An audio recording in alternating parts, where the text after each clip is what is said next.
coup, on va parler sport. Le sport. La Ah, prostate. j'ai pas vu. Bienvenue dans 1000% sport. J'aurais pas osé. T'as pas. Non, Je veux bien le mien. justement, Prési-Joss, je pense que tu vas apprécier ce sujet parce que je vais vous parler d'une de mes passions. Qui je suis beaucoup de sport, etc. Ça se voit pas comme ça. Et le mois de décembre est arrivé. J'ai regardé l'équipe et j'aurais fait, vous allez me détester. Parce que c'est la saison de biathlon qui commence. Alors justement, avec moi qui fait une chronique sur l'engagement, Sans aller jusqu'à l'haïssement, on n'était pas loin de l'obsession. Mais non, si elle veut. Alors, je tiens à préciser qu'il se met à regarder. Moi je regardais un petit peu avant, je tiens à dire que j'étais pas non plus le plus réfractaire et que effectivement dans la Non, famille c'est on bien. aime beaucoup C'est d'ailleurs notre première les sports chronique comme ça. sport. C'est vrai. C'est vrai, non? Et en fait, je voulais ouais. pas faire un truc genre trop poussé, commencer à parler de la saison actuelle, des enjeux qu'il y a, parce que j'allais perdre les gens tout simplement. Ouais. Je pense que juste un truc de base, expliquer ce que c'est le biathlon. Déjà, il y en a deux qui pensent que c'est de la course à pied. C'est pas gagné cette chronique. Du coup, pourquoi je fais Oui. cette chronique? Parce que moi, c'est un sport que j'adore suivre, que j'adore regarder depuis des années. Un sport que je partage avec mon papa, qui m'a refilé sa passion. Et que je partage aussi avec Prési-Joss quand je le vois. Et voilà, ça me semblait pas mal d'en parler, parce que c'est un sport dont on parle pas forcément tout le temps dans les médias mainstream, on va dire. Enfin, moi, j'en entends énormément parler, mais parce que je suis plein de canaux qui relaient ces informations, donc c'est normal. Et ouais, je vais vous présenter ce sport. Tariq, Moi, qu'est-ce hier, que le avec- biathlon? Oui, parce que hier en réunion, je suis quand même arrivé en disant c'est le truc sur le ski ou sur la piste d'athlétisme? Je n'étais pas sûr. Et là, j'ai regardé, j'ai fait. C'est triathlon, athlétisme. Sachant qu'on choisit les chroniques où on est là. Ouais. Voilà. Oui. C'est un truc, on choisit, donc il a choisi de se mettre là sur un sport qu'il pensait qu'on nageait. Du coup, pour faire très rapide, parce qu'il me reste peu de temps en fait. C'est vrai. Le biathlon, jusque-là ça va. Oui, ça va. C'est la combinaison de deux disciplines, le ski de fond et le tir à la carabine. Qu'est-ce que t'as dit comme connerie? J'ai dit Rien à voir on avec le enchaîne. magasin. Il n'y a pas de chaîne de magasin. Bah, Décathlon. J'aurais juste Ah, dit Décathlon. ok, super. On enchaîne. On enchaîne, pardon. Après Décathlon, oui, c'est une... Je me dis C'est sport. quoi. On enchaîne. Alors, c'est un sport qui, comme vous me l'avez rappelé tout à l'heure, a des origines militaires. Ouais. De base, c'était les peuples de l'Europe du Nord qui se défendaient contre... Mais non, ils sont morts de rire. Non, mais il dit, ouais, ça je savais. Non, il faut pas nous mettre côte à côte, c'est une mauvaise idée. On fait trop de vannes. De base, c'était les peuples d'Europe du Nord qui se défendaient contre les Vikings à ski. Et puis petit à petit, en gros, c'est voilà, les militaires qui ont dû apprendre à tirer. Forcément, quand ils sont dans des milieux enneigés et montagneux, t'as les deux disciplines d'office qui s'accordent. Arrête-moi si j'ai tort, je pense qu'il y a beaucoup de disciplines olympiques Oui. qui sont liées avec. Oui, c'est vrai que j'ai pas fait militaire. mes recherches là-dessus, je voulais pas axer là-dessus parce que sinon je vais me perdre. Faut pas me lancer sur les sujets olympiques parce que... Il y a une grosse histoire du sport et de la guerre. Je vous conseille de lire Norbert Elias, un historien C'est vrai. des cultures et des pratiques. Moi, j'avais adoré travailler là-dessus, puisque effectivement, il y a un lien très direct dans l'histoire depuis l'Antiquité jusqu'à nos jours de sport et guerre qui sont extrêmement liés. Effectivement, faut pas rentrer dedans parce que ça pourrait faire l'objet d'une émission complète. Ouais. Mais effectivement, c'est pas rare pour les sports. Mais il y a de l'exemple le faire plus ça. connu qui est le marathon, qui sont les 42 km 198, je pense, je sais pas combien exactement, qui est la distance Du champ de bataille. du champ de bataille jusqu'à Athènes pour prévenir les Tout troupes. le temps que le messager Exactement. parcourt... Voilà. revenons au Biathlon. biathlon. Biathlon. Donc, c'est quand même, du coup, une pratique qui existe depuis le Moyen-Âge. Skier et se défendre, voilà. Sauf qu'en fait, c'est un sport, on va dire, qui a été légiféré en termes de sport il y a très peu de temps. Le biathlon, il apparaît pour la première fois aux Jeux Olympiques en 1960.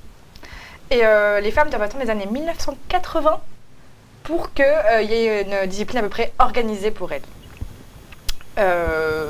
Donc voilà, ça je l'ai dit. Norbert Elias qui mériterait 10 émissions, je suis bien d'accord. Dans le chat, on nous dit Peut-être un ça. stream sauvage un de ces jours. hein, Peut-être ouais. un stream sauvage, mais ouf, ok, ouais. On verra. À voir. Et en fait, il y a plusieurs types d'épreuves en biathlon, parce que c'est bien beau de skier et de tirer, mais sinon on s'ennuierait s'il n'y a pas d'enjeu derrière. En tout, il y a 7 types de courses qui peuvent être disputées. La plus rapide, la plus machin. Le sprint, Ouais. c'est simple, ils partent tous à 30 secondes d'écart et le but c'est de faire le moins de temps possible. Ils font un tour de piste, un tir couché, un tour de piste, un tir debout. Et il faut savoir que quand ils sont couchés, la cible, elle est plus petite que quand ils sont debout. Je pense que c'est 45 mm quand ils sont couchés et 115 mm quand ils sont Et c'est quoi debout. déjà la distance entre le pas de tir et la cible? 50 mètres. C'est quand même un truc, c'est quand même ouais. long, hein. Il faut viser un truc de 45 mm à 50 Et en mm. fait, ce qui est super intéressant dans ce sport, c'est que les biathlètes, ils doivent fournir un effort super intense pour aller le plus vite possible sur la piste en ski et d'un coup, retrouver leur calme, réapprendre à respirer. Et en fait, c'est fou parce que quand tu vois un biathlète surtout debout, parce que du coup, tu vois sa respiration, tu vois que genre, il halète et d'un coup, Ah ouais. genre ça Il se arrive à calme maîtriser, et puis il réussit à retrouver son souffle Pour comme ceux ça. qui jouent aux jeux vidéo, il y a la même chose dans Call of. Et juste, je sais pas si il y a des habitués de ski de fond dans le chat, mais quand on le regarde à la télé, ça a l'air facile. C'est extrêmement dur. T'as peu d'équilibre, Ouais. c'est hyper endurant, ça chauffe, ça crame les cuisses. J'adore ce sport, mais alors, essayer après un sprint d'un kilomètre de respirer normalement, c'est quelque chose, on n'imagine même pas la caisse physique qu'ils ont les athlètes, biathlètes. Enfin les biathlètes du coup, parce que effectivement c'est beaucoup plus fatigant que du ski alpin. Il faut bien se rendre compte que c'est pas du tout le même format d'effort. Hein. Il y a après des choses qui précisent, ils tirent même en apnée des fois. Ouais, En fait, l'effort est tellement intense que juste c'est pas possible de tirer en respirant et souvent même ils font leur tir debout plutôt en pleine apnée. Donc c'est super impressionnant à voir et même si on s'en rend pas compte, comme tu dis, ils font, enfin la transition entre l'effort intense et le calme que tu dois retrouver d'un coup est vraiment remarquable. C'est ça la vraie discipline du biathlon, C'est c'est ça. se retrouver l'équilibre entre les Il y deux. a Simon qui soulève un truc intéressant. Il dit que la RTBF l'a relayé et que. Non, il parle de fléchettes. du Oh, tournoi oh. de fléchettes. Rien à voir. Allez, tu suis pas le chat. Bah, les fléchettes, pourquoi My pas bad. un autre jour, hein, mais Oui, c'est parce pas qu'il y a le un sujet Belge qui a fait un gros aujourd'hui. score aux fléchettes. Enfin bref. Purée les gars, il me reste 3 minutes, j'ai fait 1/10 de ma chronique. Je suis un peu dégoûtée. Margot Ça va. refera un stream sauvage complet sur le biathlon Ouais. Avec si son elle papa. C'est ça, si elle est trop frustrée de cette chronique. Ça va être compliqué. On se concentre. Oui, du coup, il y a plusieurs nations qui se détachent en termes de biathlon. Les traditionnels, c'est l'Allemagne, la Russie, la Norvège qui sont vraiment ancrés, enfin voilà, pays nordiques où il neige beaucoup. Il faut savoir qu'en Allemagne et en Russie, c'est même un sport national. Mais moi, depuis que je suis le biathlon, c'est-à-dire depuis peut-être 5 ans à peu près, il y a quand même 2 nations Qui se tire la bourre. qui se tirent la bourre. Clairement, il n'y a pas un podium sans que l'une des deux soit là. La France, j'imagine. Je peux le dire, moi. Oui, la France et la Norvège, du coup. Ouais. Et en fait, c'est c'est pour ça aussi que j'aime beaucoup ce sport, c'est parce que Corico. ouais, je suis française et du coup, j'aime bien soutenir mon équipe. Lui en voulait pas. Oh, ça va. Je hein. rigole. Personne n'a le somme ici. Hein. Et bon, voilà, pour dire que la France et la Norvège sont vraiment les 2 grosses équipes qu'on retrouve. C'est même, en fait, cette année, c'est même pas marrant parce que les triplés norvégiens chez les hommes arrivent quasiment à chaque C'est ça. course. Et on va citer quand même, en tout cas en masculin, le biathlète qui roule sur la discipline depuis quelques années, c'est quand même Johannes Bö. Alors, en fait, Je t'autorise.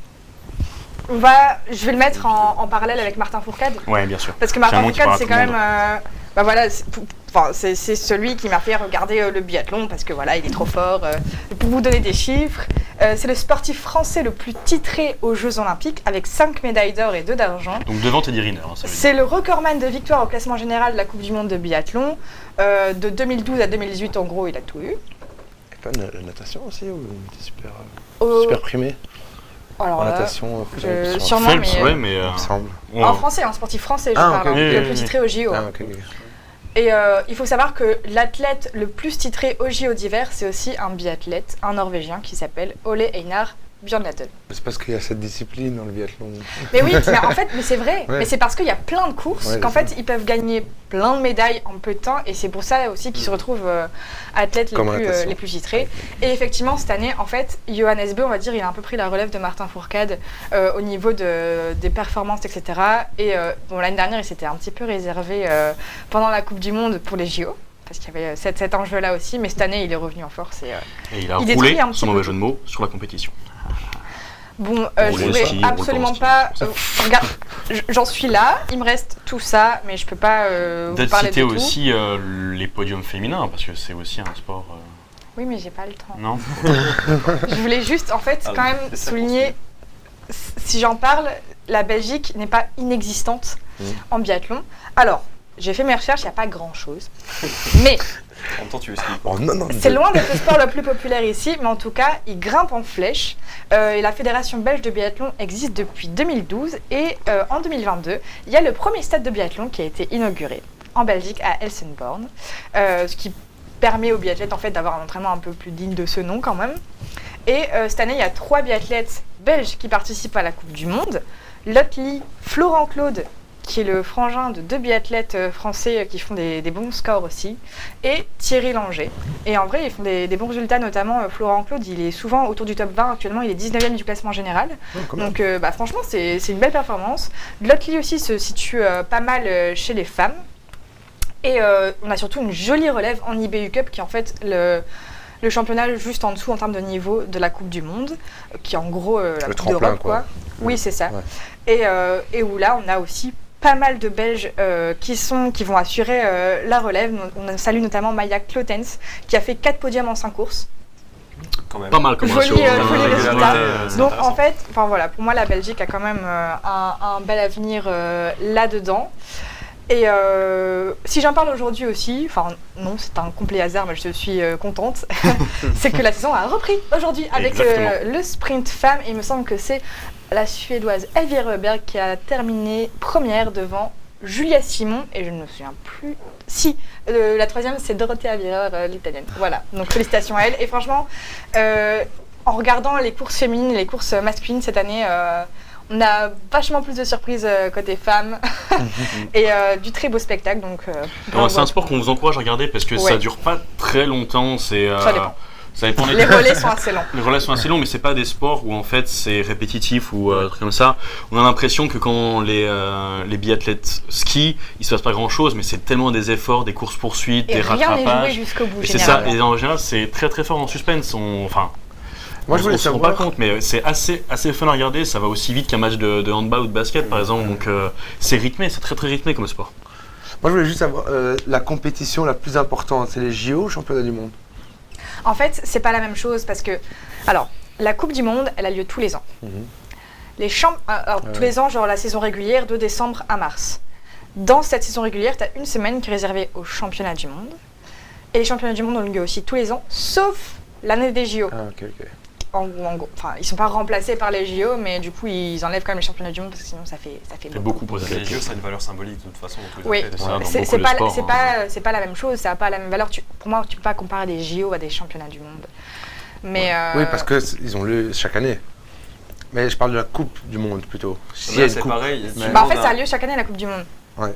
La Oui, c'est Coupe ça. du Monde, c'est C'est la une saison saison. régulière en fait. Mon seul lien que je fais, c'est avec le foot. Du coup, C'est pas comparable la Coupe avec du le Monde, foot. la Ouais, Coupe pas du Monde est comparable. beaucoup plus importante que les JO. Oui, bien c'est sûr, pour ça. mais c'est incomparable. Ouais, ok. Mais le truc, c'est que les JO, ça a une aura, tu vois. Ouais. Bon, je vais quand même te laisser du temps pour ton Ouais, jeu. c'est J'aurais ça. bien aimé Ouais, c'est continuer ça. Et encore, pourquoi pas effectivement mais en ce n'est stream pas la fin, sauvage, c'est pas la des, fin, des sports comme ça qui nous tiennent à cœur et qui sont moins regardés en général, ça peut être tout à fait un sujet de stream sauvage. Et on vous laissera nous dire si ça vous intéresse dans le chat ou en commentaire sur le Discord, etc.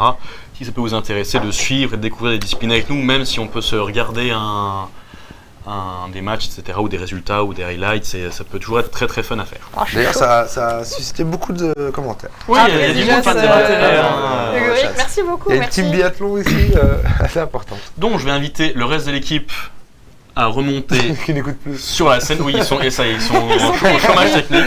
Ils sont déjà au bar. C'est pas possible. Et moi, je vais aller mettre en place le petit jeu que je vous ai réservé. Ouais. Première fois que je joue. Ouais, c'est cool.